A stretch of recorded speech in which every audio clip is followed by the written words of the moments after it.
کلمہ پڑھتے ہی حضرت عمر نے فرمایا یا رسول اللہ جب آپ سچے، قرآن سچا، اسلام سچا، تو چھپ کے نماز پڑھنے کا کیا مطلب ہے؟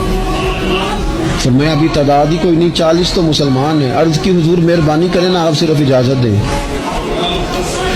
20 لوگوں کی صفیں بنا دی گئیں، ایک صف کے آگے حضرت عمر ہیں، ایک صف کے آگے حضرت امیر حمزہ ہیں۔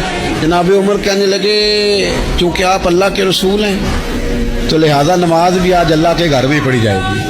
تو حضرت عمر بیت اللہ شریف کے بیچ کھڑے ہو کے نعرہ لگاتے ہیں، فرماتے ہیں میں عمر ہوں، تم مجھے بھی جانتے ہو، میرے باپ کو بھی جانتے ہو، تم میرا قبیلہ بھی جانتے ہو، میں نے پڑھ لیا ہے محبوب کا کلمہ۔